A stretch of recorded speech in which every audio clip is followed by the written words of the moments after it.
Hey everybody, so I'm look awful tonight, but I'm sick and but that's like the least of the things going on right now. So, trying to be loud. First off, I'll get out of the way. Guy Jordan, our youngest, he's 14 months old almost. He went to the emergency room tonight. We all have colds, as you can hear, but Guy got hit really hard and he has now like a serious chest infection. And yesterday he started wheezing a little bit, but it wasn't a big deal. I'm doing that, as I talk and stuff. So, and then tomorrow or today, I put him down for a nap and I thought for sure he was just gonna conk out, but he ended up starting to bark and like really gasp for air, and he was having so much trouble breathing. Like, he couldn't sleep, he couldn't lay down, so he missed an entire 3-hour nap, which is crazy for him. Like, that's insane because he never misses sleep like that ever. So tonight he was an absolute monster at the ER, but I mean, what are you going to do? You got to take your kid to the ER when you got to take him to the ER. So of course that was super stressful, but what was worse was seeing him having so much trouble breathing. And they first, what did they do? First, she listened to his lungs and stuff, and then she sent a respiratory specialist or whatever from the hospital. And he listened to him, and he was crying so much that he was like, "Oh, I think he sounds okay, he just sounds hoarse. And I was like, "No, he's wheezing, you can hear it." And so then I got Guy to calm down, and he heard it, and he's like, "Oh yeah, he's definitely wheezing, and he's definitely he has a bark in his voice." So, he's like, he might have croup, so we're gonna try a nebulizer treatment, or if he has an asthma thing. So they held a tube in front of his face with this vapor coming out of it for about 5 minutes straight. And the first 3 minutes, he was totally fine. Like, the guy said he was surprised at how well he did. Like, he was holding on to it, and he would put his mouth over and just inhale because that's how desperate he was to get better. Like, he wanted to breathe so bad. And I'm standing there, I'm holding him, and the vapor's coming up into both our faces, and I'm breathing as much in as I can, like, after it hits his face. Whatever he didn't breathe in, I was trying to breathe in, because I'm having trouble breathing too. And, I sound horrible, I'm sorry, just excuse that, but, so I did that, and it didn't help at all. Like, he didn't stop any of it. Like, he continued to have like labored breathing. And so they did an RSV swab, which was negative, and they did x-rays, which was negative for like pneumonia and stuff like that. And which is awesome. I'm so thankful that it's nothing serious or anything that would keep him in the hospital. But they said that he has a severe chest infection that's causing like an asthmatic reaction type thing. So he's really struggling for air, but nothing they did was helping him breathe. Hold on a sec. So they basically just sent us home, and I was kind of surprised but they checked his blood oxygen level, so he was still getting enough air, that it wasn't affecting that, apparently. So, they sent us home with steroids to help with the inflammation in his lungs and his throat. And then he was given an antibiotic, a pretty strong one. So I'm going to start the antibiotic tomorrow, but I started the, prednisone tonight. I think that's what it's called. Well, I know that is a drug name, but I'm pretty sure that that's this one, if that makes sense. So, that's Guy's story. He's in his room. He's awake. He's just laying there. He can't sleep because he can't breathe well. So he's just resting in the dark and the quiet with his humidifier on. And we're just, hoping that maybe he'll fall asleep. And that if he wakes up, we hear him. Because his voice is like mine. It's pretty, like, the tone is down. So we don't hear it very well with our room doors shut. But I always have the light on because I'm always, I end up being awake. So I turn on the light. So I don't want it to keep him up. But we're going to keep our ears out for him because we're going to have to be watching him all night anyhow. And that's that. So the next thing is my surrogacy update, which is kind of good news.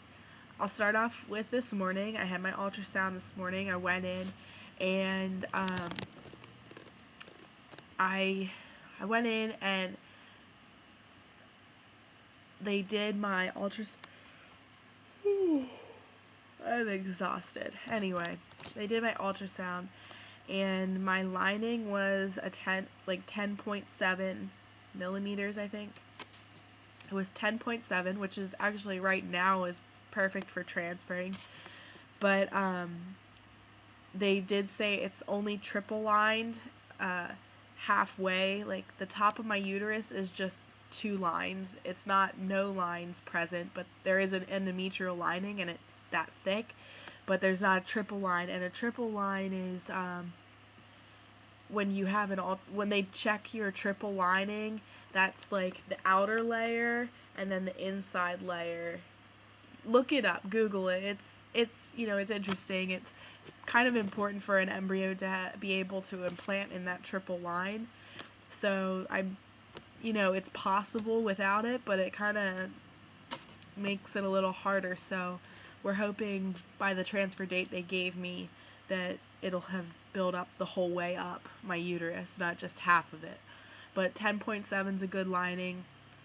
I'm hoping it doesn't get too thick by the transfer. It's probably going to be like 12 or 13 or something. But then, so I was kind of bummed all afternoon until they gave me like transfer date, and they just kind of gave me hope. Because I only have blood work next week. And then I had my blood work done today. Excuse me, I'm sorry. I had my blood work done today, and then I went home and waited. I dealt with Guy the whole afternoon, evening, and then I saw my message on my phone, and I saw the email on my phone with all my orders and instructions, and I'm just going to go ahead and read it to you because it'll be easier for me to do it that way. It says, we received your results. Please continue to take the estrogen 2 milligrams 2 times daily like I've been. And it says that you're going to start today, November 3rd, the following. Prometrium, which is like a progesterone vaginal suppository, 200 milligrams, insert 1 daily, as far as up as it can go. And I'm going to show you guys what that looks like because a lot of people ask me what the suppositories are like, and they're just these dinky little things.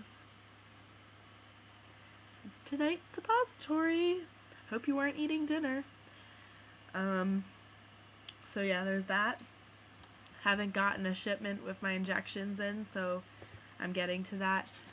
This protocol is kind of different than the last one because I didn't have any injections other than the Lupron both times, but last time it was all vaginal suppositories. This time it's progesterone oil injection. Inject 1 milliliter intramuscularly once a day, and they attached the instructions for that.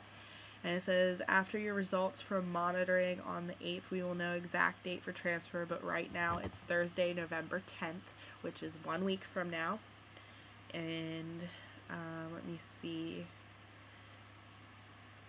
Could be anywhere from 9 a.m. to 1 p.m. And I'll be having a blood test, I believe, not a ultrasound next week. I don't think they're too worried about my lining at this point. They're more worried about just making sure my blood levels are optimum for a pregnancy. So I have to go the night before the transfer, so probably Wednesday night I'll go up, have the transfer Thursday, and go home Friday. So They ask you to take a shower, not to wear makeup, perfume, scented lotions, deodorants, or any powder on the day of the procedure, because embryos actually are known to be sensitive to scent, so that can affect your transfer results. So do not bring valuables or wear jewelry. So there's that, and that's pretty soon, so yeah. So next Thursday, isn't that awesome? So I'm so excited. I'm kind of nervous to do the daily injections. If I get pregnant, it'll be for like 3 months. But I know I'll get through it. If I get through the Lupron and I know other ladies that can do it, then I know I can do it too. I know that it can be a pain in the ass sometimes, but I'm prepared for that, you know. I'm okay with it. So, getting wheezy. Anyway, that is all for tonight. This is dedication. So, I will continue taking my estrogen pills, little blue things, my little vaginal rockets, and my needles when I get them, probably tomorrow afternoon or Saturday. I'm thinking Saturday. So, yeah, bye.